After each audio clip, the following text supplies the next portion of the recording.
Bună dimineața! Bine v-am găsit! Bună dimineața la toată lumea! Ce faceți? Cum sunteți astăzi? Sunt Cornelia și v-am invitat la o pauză de cafea, de ceai, ori suc, fiecare ce preferă. Să vorbim câteva cuvinte despre o putere mai mare decât puterea noastră și de ce fac eu referire în postările mele la această putere. Sper că sunteți bine și indiferent cum ați început ziua de astăzi, vă doresc să aveți în continuare o zi tare bună, să fiți plini de energie și să vă meargă treaba ca pe roate. Și Bunul Dumnezeu să ajute pe toată lumea. Oameni dragi, anul acesta l-am început în forță, cumva, pentru că Dumnezeu a trimis către mine anumite persoane care aveau nevoie de ajutor. Și dacă eu oarecum eram obosită de anul trecut și chiar am început prin un pic de pauză, prin a mă odihni, nu a ținut mult această perioadă, pentru că m-am apucat de treabă din moment ce am primit strigătul de ajutor. M-am bucurat tare mult și mă bucur tare mult să pot fi de folos. De ce fac referire în acest live la Dumnezeu? Da, chiar și eu am învățat în diferite cursuri că nu este bine, nu dă bine pe social media să vorbești de divinitate, să-L pomenești pe Dumnezeu, pentru că oamenii inteligenți, cei care studiază sau știu eu, au alte opinii, s-ar putea să te denigreze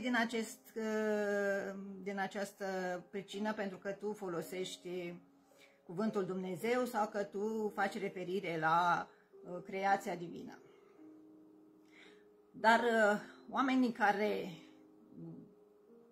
au studiat, oameni care au avut o minte deschisă, luminată, din cele mai vechi timpuri, au recunoscut acest lucru. Și cum am pus citatul pe care Nicolae Iorga l-a spus, dacă Dumnezeu nu există și eu cred în El, nu am pierdut nimic, dar dacă Dumnezeu există și eu nu cred în El, am pierdut totul. Se spune că altcineva ar fi spus, da, știu, acea vorbă cu pariatul, dacă pariez pe Dumnezeu nu pierd nimic, dacă pariez că El nu există, s-ar putea să pierd totul. Ei, mai creștinește, așa a spus Nicolae Iorga. Dar noi știm că și Albert Einstein, cu mult înainte, a spus același lucru, că există o putere mai mare decât tot ce a descoperit și decât tot ce există pe lumea asta și că acea putere este dragostea. Dragostea care este însăși Dumnezeu. Oamenii care au studiat, oamenii care au cercetat, au aprofundat, au ajuns la această concluzie. Și noi, fiecare, indiferent în ce credință sau în ce religie, în ce cultură ne-am născut, ne-am trezit sau am îmbrățișat, simțim că este ceva mai presus de noi. Și îi spunem în diferite feluri. Dar suntem cu toții pe același calapod, cum se spune. Avem aceeași conformație, cam celulele noastre sunt identice la toți oamenii, deci toți avem un creator, dar fiecare în cultura lui îi spune într-un anumit fel și îl vede într-un anumit fel. Dar e ok, chiar și cei care nu cred în nimic, tot cred în ceva. Tot cred în ceva, și unii din cei care erau foarte verșunați în a nu crede în nimic și spuneau că ei nu cred în nimic, s-au trezit la un moment dat și au văzut că totuși ei cred în ceva. Și când au descoperit în ceea ce cred, au fost foarte uimiți și foarte bucuroși că au descoperit lucrul acesta. Și dacă în ziua de astăzi îl avem pe specialul și minunatul om, profesor, doctor Dumitru Constantin Dulcan, care în conferințele lui și în aparițiile lui ne spune atât de clar și atât de frumos că mai presus de tot și de toate există Dumnezeu și că sunt cercetători care în alte țări, chiar în Franța, au scos o carte prin care demonstrează științific acest lucru. Științific demonstrează, cartea nu este tradusă în românește, dar există pe plan mondial, în anumite medii. Iar la nivel mondial, că tot a venit vorba de mondial, nu se vrea să se știe adevărul pentru a putea fi oamenii mai ușor manevrați. Și de aceea eu semăn cumva cu oaia neagră, dar nu sunt singura, care, pe lângă faptul că nu sunt o mare religioasă, cred în Dumnezeu.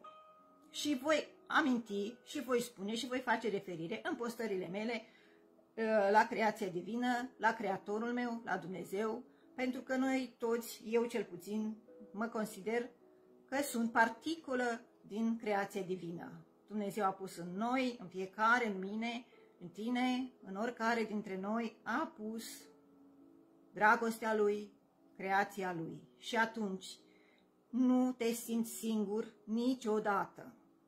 Atunci când eram pe patul de spital și previziunile erau sumbre, referitoare la viața mea, dacă mai sunt sau nu, nu m-am simțit singură. Dacă nu puteam vorbi cu altcineva, nu mă puteam exprima, în gândul meu și în mintea mea eram cu cineva, eram cu Creatorul care m-a ținut de mână. Și care apoi mi-a spus, uite, pe lângă tot ce ai făcut în viața aceasta a ta, care ai dăruit-o în special familiei, acum poți să dăruiești mult mai multor persoane și uite că nu pleci, acum mai ai de trăit. Am înțeles lucrul ăsta. Nu mi s-a arătat în vis sau aievea, pur și simplu am înțeles lucrul ăsta. Sunt un fel de revelații pe care le înțelegi.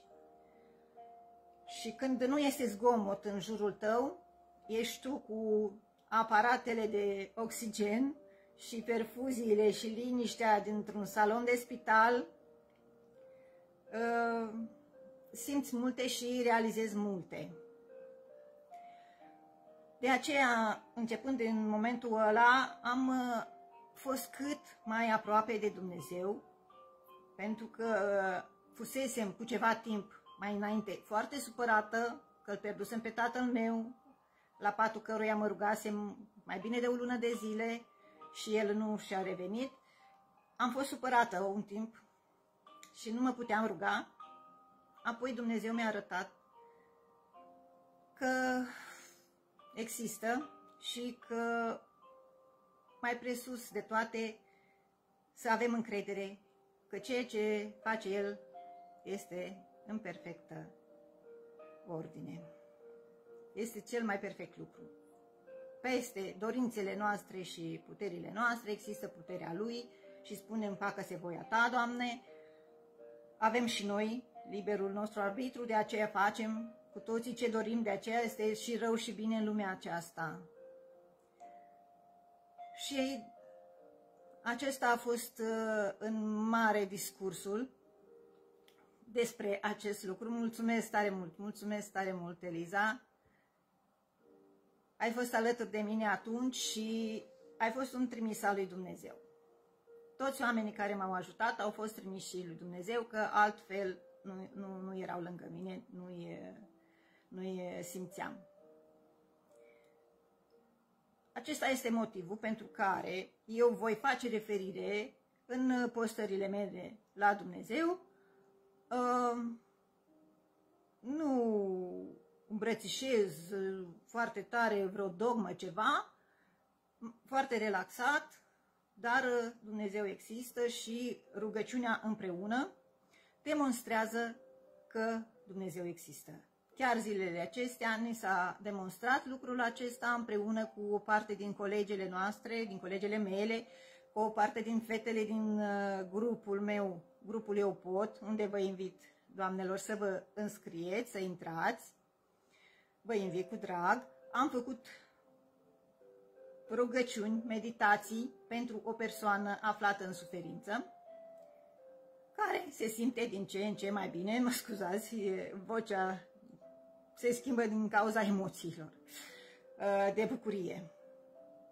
Deci am făcut aceste rugăciuni, aceste meditații împreună și, spre bucuria noastră, Universul, Dumnezeu ne-a ascultat. Îi zicem cum vrem, dar noi știm la ce ne referim, fiecare în parte. Sănătate multă vă doresc tuturor, să aveți parte de cât mai multă binecuvântare din partea Creatorului, cât mai multă prezență dumnezeiască în viața voastră. Eu vă invit să descărcați materialele, voi lăsa link-uri în comentarii și pentru invitația în grup voi lăsa link, să descărcați materialele pe care le-am făcut cu această mare dragoste de om care mi-a insuflat-o Dumnezeu și în care ceea ce am pus acolo a fost spre binele și spre sănătatea omului. Spre binele omului și spre sănătatea lui. Dragii mei, dragile mele, vă mulțumesc tare mult celor care ați fost prezente în perioada în care eu am ținut live-ul și celor care veți viziona mai târziu, pentru că este o oră la care nu toată lumea este disponibilă, de asta la o pauză de cafea. Mulțumesc tare mult, vă îmbrățișez, sunt fericită că Dumnezeu mi-a adus în preajma mea oameni minunați, binecuvântați, așa cum sunteți voi, fetelor, și cum mai sunt multe altele. Mulțumesc încă o dată tare mult, vă doresc o zi bună tuturor și un an minunat, pentru că suntem în prima întâlnire din 2023, să vă faceți un an așa cum vi-l doriți, spre binele vostru, al familiei voastre și al omenirii, întregii omeniri. Binecuvântări infinite, vă invit pe pagina mea și să descărcați materialele spre folosul vostru. Cu mare drag, pe data viitoare. Zi bună!